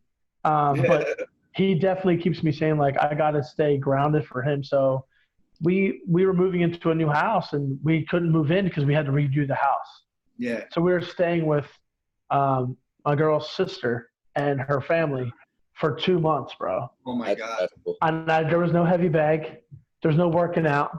There was not. So all we did was go for walks, like every day. We just go for walks, and it wasn't the same. But my kid kept me grounded. It kept me like sane or whatever. But truthfully, man, like if I didn't have martial arts, I don't know where I would be right now. Yeah. So before my son was born, I was a crazy person, just partying and drinking and hanging out. No, I never really did drugs or anything like that. But like I was like working as a bartender. I get done work at 2:30, 3 o'clock in the morning. I was going to sleep till 6 because I was drinking all night, hanging out with people, and then it just started to become like a pattern. Yeah. But like these last 2 months, man, I felt that coming back. I could feel like drinking. So I started drinking a little bit. The first like 2 weeks, I started like drinking. I was like, okay, I'm done a case of beer in like a week, and then the next week I was done it in like a half a week, and I was like, whoa, I need to chill for a little bit. I think it was like starting to like hit me. And then the last like probably the week before we kind of opened up for privates, I started drinking again. But like I switched to like Captain Morgan. Like I don't even drink Captain Morgan. It's like I was like 21 years old. That's when I drank Captain Morgan. Yeah. But I was like drinking Captain and Diet Mountain Dew, and I'm like, dude, these are delicious. And I was like just chugging them, and I'm like, what the fuck am I doing? And then we opened back up, and like everything went away. Yep. It was crazy to me, man. Like how mentally martial arts has saved my life. And coaching people, I think when people come into my gym and they tell me like, oh, I have depression or whatever, I'm like, say no more. I got you. I take care of you. Take 3 pills, Joe. You know, here's something, Joe, to talk about, because I don't know about you, but I think that the biggest thing that kept me from like making it as a professional, like having better success as a fighter, was always my anxiety. And then the anxiety, and then it caused me to lose fights, and then it caused my depression to be even worse. And then I would start drinking more after the fights. So in a way, for me, competition at the like regionally, I'm fine. It's just like a wrestling match, and I'm good. I always do well. But when I get into those bigger shows, for me, it was always a trigger. Always a trigger. Yeah, I do understand that. I understand that. Too? So I won my WK title. March 2019, knocked the guy off a cartwheel kick. I'm on an all-time high, right? Everything is good. I have a beer that night, 2 beers that night, I have another beer next day. I signed a line fight. I'm like, oh, sick, I got to be ready to fight. I go out there, and I lose. Triggered. Immediately, right back to it, right? I felt it. I didn't drink really for about 6 months before that. Yeah. And then after the fight, obviously you want to wind down, have some drinks, whatever, calm down, blah, blah, blah. So I drink and I get home, I have a couple more drinks, like flying on the airplane, having a drink. Just, in general, just like drinking for like a week. And then I was like, oh, I need to get out of this stage. So I just put all my focus into the guys fighting. And then I got asked to fight again for a line fight. And I was like, yeah, sure. My weight had skyrocketed up again. Yeah. I didn't realize that it's not just about drinking. It was about the foods I was eating, other things like that. Because depression isn't always about like beer or drugs or anything. It could be about food, like obesity. Oh, yeah. Like I'm a big dude already, and if I eat like shit, sorry my language, but if I eat bad, man, it goes up fast. I'm a big guy, so like my belly gets big, I get big, I feel fat, out of shape, and then you get down on yourself.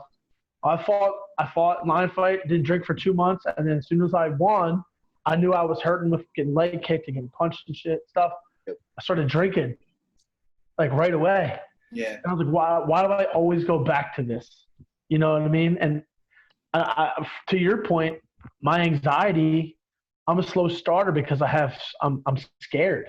My anxiety is kicking in. Like I always get beat up in the first round of every fight I've ever done because I'm so scared. To get into it. Yeah.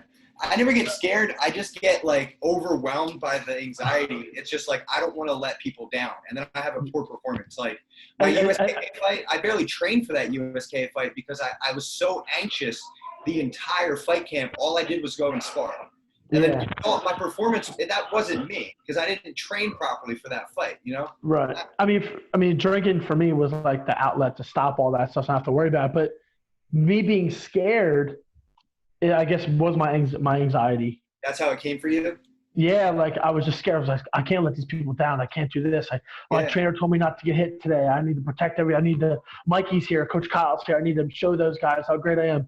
My gym came up 6-hour drive in a minivan to come see me fight. Like and then for a whole first round, I got my ass kicked.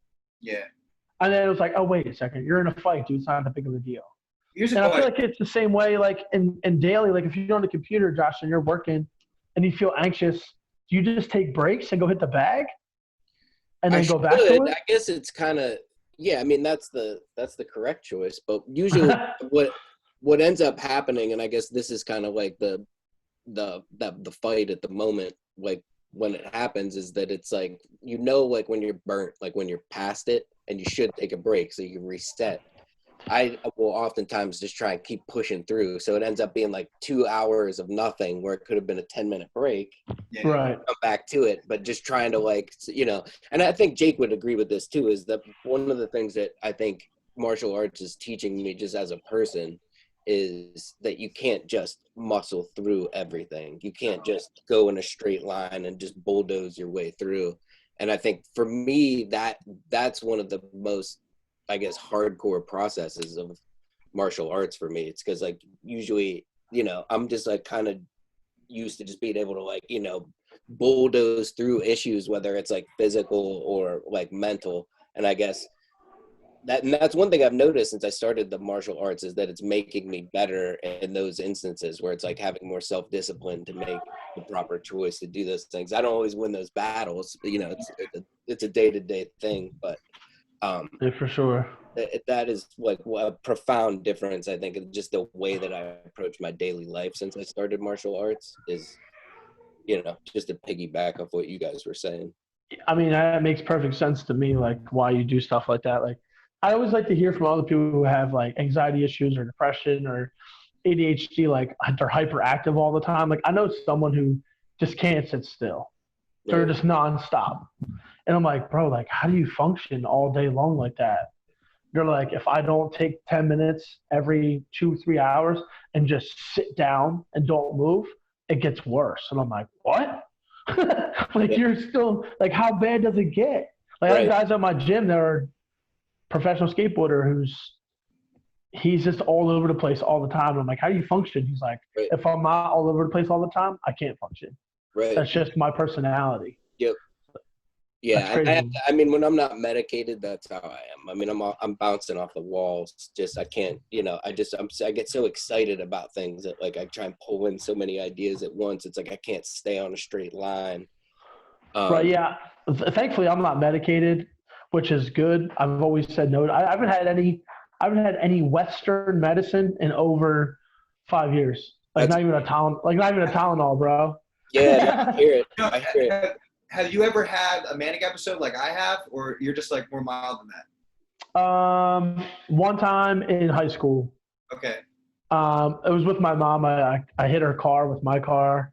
We got in a huge fight, and things happened, and I kind of went ballistic, and I had to go see a psychiatric person because of all stuff. So he's like, everything's good, but let me ask you a question. And he asked me one question, and it kind of like triggered me. Yeah. I didn't want to answer it correctly, and he knew I was lying. Right. So it kind of like, you definitely have bipolar. You're very, very mild, but it's not to the point where you're going to go crazy, but just be aware of it so you know. So the medicine I was on my own at 15 years old, dude. You know what I mean? Like living in my own house, like my aunt's house, paying rent, going to school, had a full-time job, wrestling. So I grew up immediately. You know what I mean? It wasn't like I was chilling with my homies and going back to my mom's house to sleep. I had to go to work. I had to go do this. So I had to grow up real quick. So I knew like if I didn't find something to calm me down, that I was going to be in the gutter somewhere. You know what I mean? And then when I went to University of Delaware to like go hang out and party and stuff, like that wasn't good either. That's because UDEL was like Project. What is that? What was that movie? Project X or whatever. Yeah. UDEL was wild. Yeah, that movie is awesome, though. What do you got in your hand? My kid's got some kind of, what is that? Oh, it's Play-Doh. Sorry, I thought he was eating cookies. I thought he's over there getting cookies. So The meds that they have me on real quick before we let you go. It honestly, in the past, they've always made me gain a bunch of weight because you see me go from small to big. yeah. These meds, they're putting me to sleep, but I literally feel like I'm on steroids. And I say to my doctor, I was like, am I supposed to feel this way? When I'm training, I don't get tired. I'm losing body fat. So I'm like, maybe we found the magic pills for me. I'm hoping that's what it is. Well, I mean, honestly, man, like I always say no to pills. There is people who need medicine. Yeah, I'm one of them. You know, I can't. My episodes come every few years, but when they I know. And they come hard, bro. Dude, they're the worst. No, I know, man. I remember what happened to Hands Up, and I was talking to Tyler. She told me what happened, and I was like, "What? What do you mean?" But truthfully, I've always said no to pills. I think that there's other ways to do stuff, but I also think there's some people that have to have pills. Yeah. You know, or have to have medicine. Yeah. I just don't want to see anybody overdose on anything. Sure. And I do think that's a major issue too with the overprescription of antidepressants, stimulants, all that shit. For me, I think it's a balance of like both. Like my diet has to be intact, and I need a light medication to keep my ADHD under control. And I mean, that's the two is what works for me. And that's what you need, you know what I mean? Exactly. But I think that people are prescribed the craziest stuff, and they're taking 3-4 Vicodins a day. And I'm like, what are you doing? Right. Like, why? Like, just take one and go do something. Don't need to take 4. I don't know. I feel like the people are making money off these pills too. So I'm also a conspiracy theorist, if you guys don't know this. I think we're all on that. We could have a whole other podcast about my rabbit hole doesn't stop, man. It doesn't stop. I'm like the Mad Hatter, the rabbit. It just never stops. It just keeps going. Yeah. So, yeah, but that's a whole other podcast. But, yeah. So, all this scamdemic and all this stuff going on. Yeah, we could get deep on that. We could, for sure. Josh and I went down this rabbit hole of it's on Amazon, so you'll love this. It's Knowledge of the Forever Time. Oh, don't get me started. It's this guy whose mental health starts to progressively deteriorate as he's making these movies. So in the beginning, he's talking about how he's like, yeah, the pyramids are actually it's a symbol and it's a gateway to the stars, and in this constellation there's heaven. And we're like, oh, cool, they found heaven. That's rad. And the 8th video, he's like, the FBI's following me everywhere I go. They don't want me to give this information out. And we're like, you're on Amazon, bro. There's no reason that you should think this way. If you're on Amazon, the FBI doesn't care that much. Jake, that sounds like you. Well, let me tell you why. All right. So there's a story all right. So mania, the delusions that you have in mania usually relate to something that happened in your life that's unresolved. Right. Yeah. When I was 18, I went to the recruiter and I was going to join the Army with my buddy, and I was tested into military intelligence, and then I was colorblind, so they wouldn't let me do intelligence. So when I get sick, there's a part of me that regrets not joining the Army, and that personality comes out. And that's why you see the crazy things that you see, because there was at one time, there's a different timeline where I joined the Army, and then I don't fucking know, man. It just comes out in crazy nonsense on Facebook. So luckily I didn't get arrested. That's all that matters. And truthfully, though, they're speaking their mind. If they try to arrest you for that shit, then they need to be arrested themselves. So whatever. For it in Mania, so they don't care, man. I know they don't care, but truthfully, I mean, as long as you're okay and healthy, you're fine. Like, and you're doing the right stuff to stay healthy, we're good. And like Josh is doing his medicine and his diet to stay good and working out, and I'm back on the gym, so I'm feeling better. Like, as long as everybody's doing okay, we're okay. You know what I mean? Yeah. So hopefully no more hospital trips for anybody, though. No, let's not hope so, because I can't deal with that no more. So, but anybody have any fights coming up? Anything else going on? No, man. There's Masvidal and Usman coming up. What do you think about Masvidal? Oh man, I think it's a win-win situation for Masvidal. Yeah. You think that he's gonna go through Usman? No, I think it's a win-win. Yeah. If he wins, he's good. If he loses, he still gets paid, and he took it from short notice. They'll run it back. Yep. Yeah, that's You true. know what I mean? So it's a win-win for him, and he's making that money right now. Dana White gave him what he wanted. That's all he wants is that money, so he can't get mad at him. I think the fight of this weekend is Rose and Jessica Andrade, though. That'll Andrade. You know, in that first fight, that finish was like, I don't want to say it was a fluke. It was. But, I think it was. I don't think there's such – when you slam somebody on their head and knock them out, I don't think that's a fluke. I think that it was like bad fight IQ from Rose in that first fight. I think we're going to see Rose come back and win the fight. I really do think so. I think she's going to knock her out. Yeah. I agree. Because we haven't seen her come off a loss in a long time, and every time she comes off a loss, she levels up a lot. Well, if you look at Jessica, like if you watch Embedded or whatever, she looks really small, man. She doesn't look like she's not juicing no more, bro. The Brazilian supplements. We could talk about an entire 5-hour podcast about how everyone's juicing but us. But dude, listen. I would tell you the truth. 95% of the people I've fought or more have been on steroids. Yeah. And just because we're at heavyweight, it's hard to detect. And sometimes the commission just doesn't test that guy. Like, I've been tested every single fight for drugs and steroids.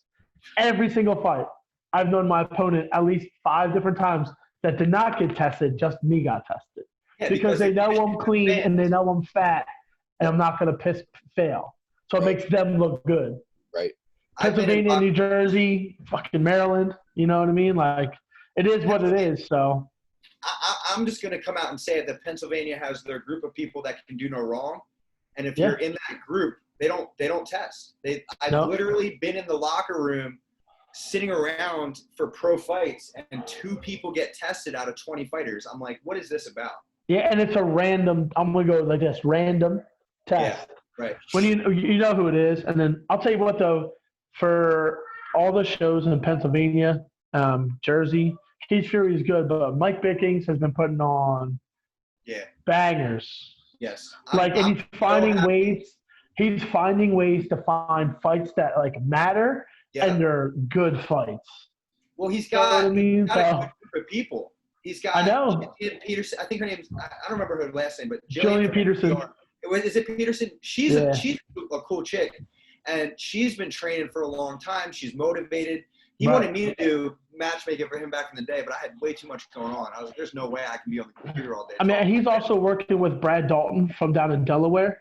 Oh, is he working with Brad? So he's got some of the guys from Maryland coming up to fight, and like Virginia. So he's got like a good group of guys coming around, and he's going to produce some dudes going to UFC here pretty soon. So what I like about Mike is he's not restrictive on his fighters. He took Piper to a certain level and then was like, okay, I can't do anything further with you.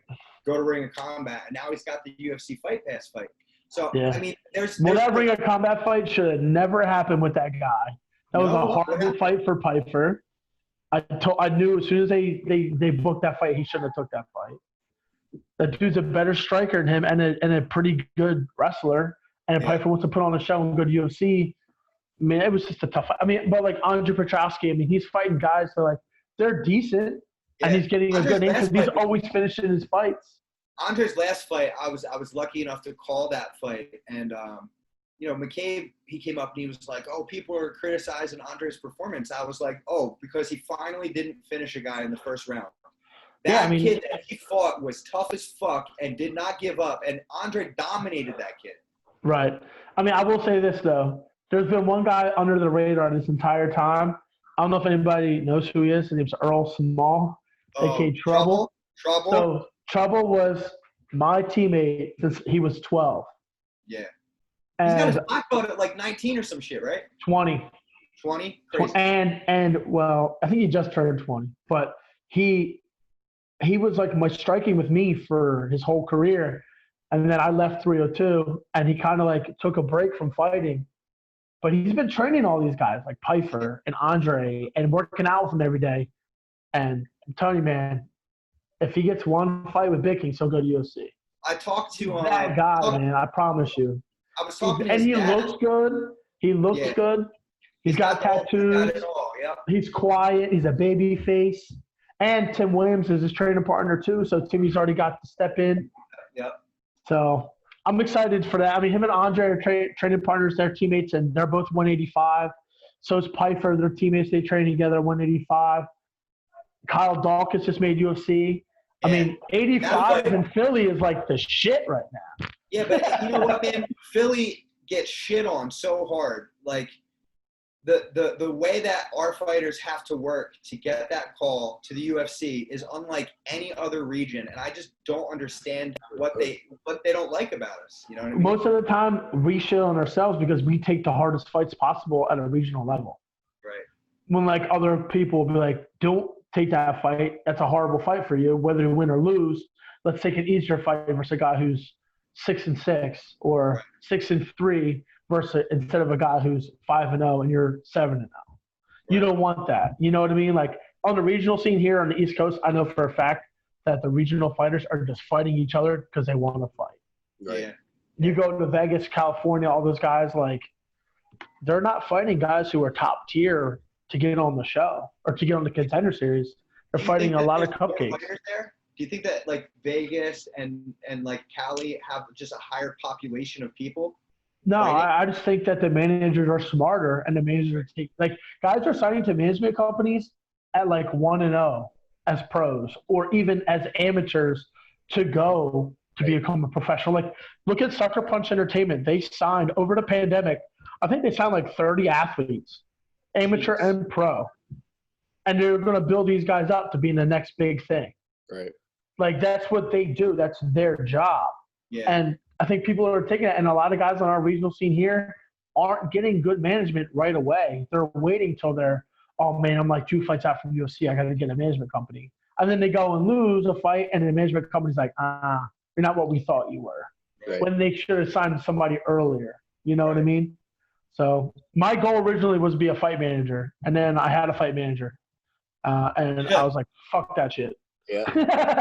That's what I wanted to ask next. Like, as a fight coach, I fucking hate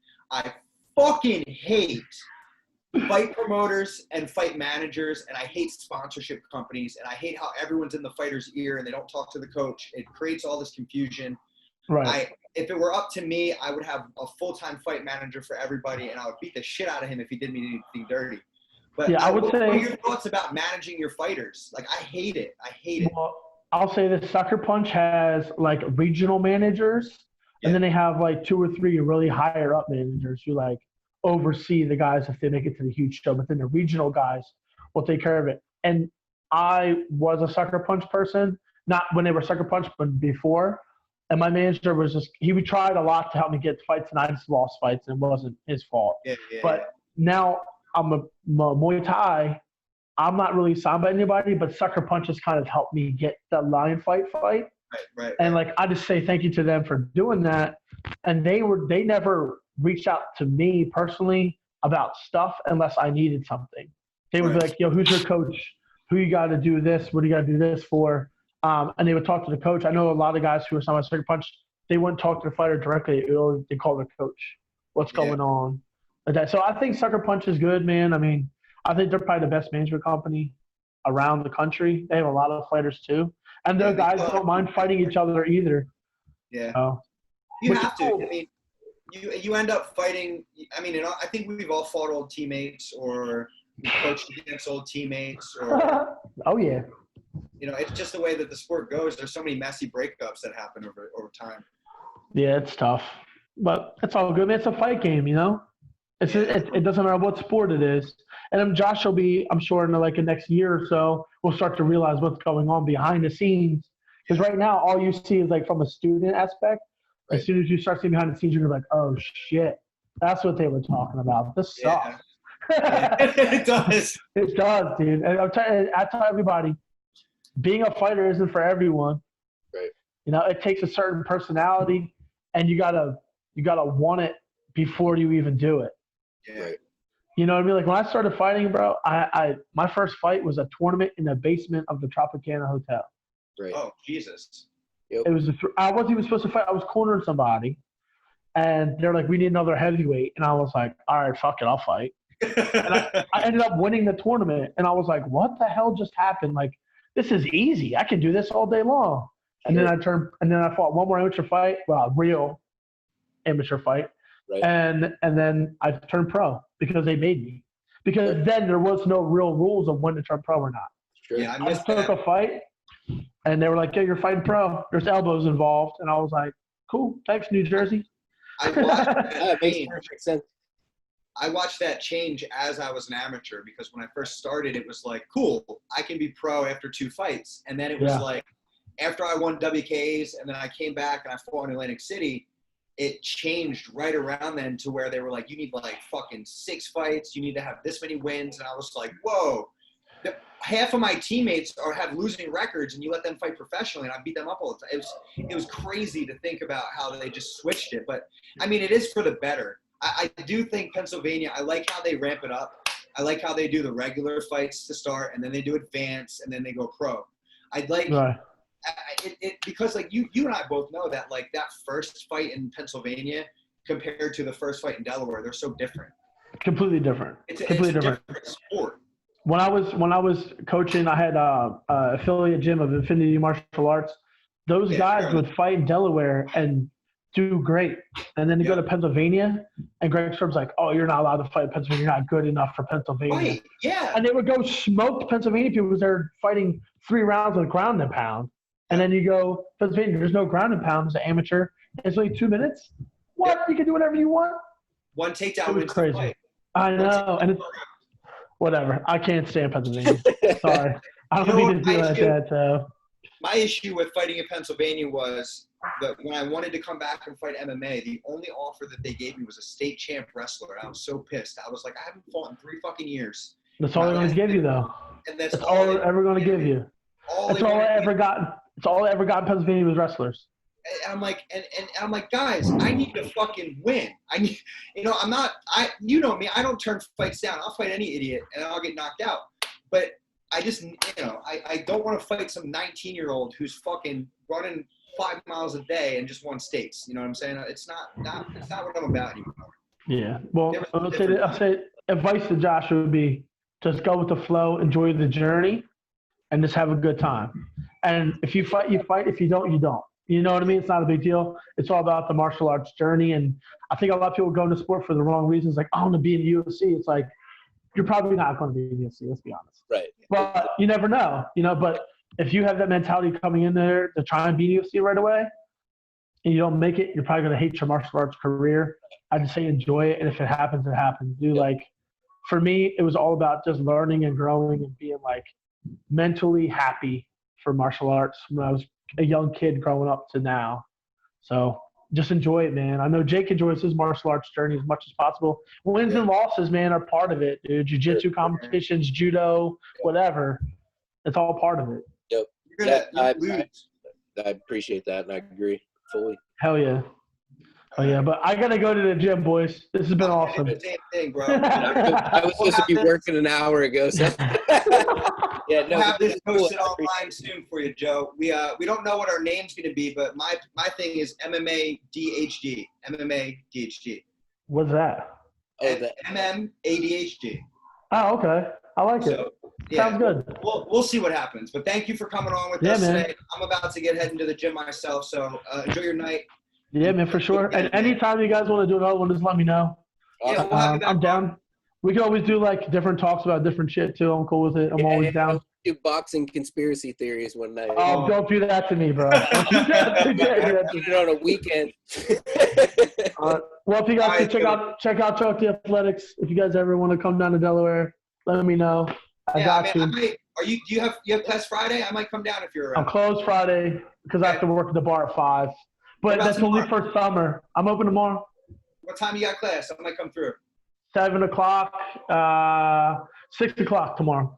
All right, cool. I'm going to see if I want to get my butt kicked in the heat, but I'll send you a message. Come on down, man. We want to work out whenever you want. Bring Josh down with you. All right, fuck it. I'll come tomorrow. See you tomorrow. All right, sounds good. All right, boys. Cheers, have a guys. good day.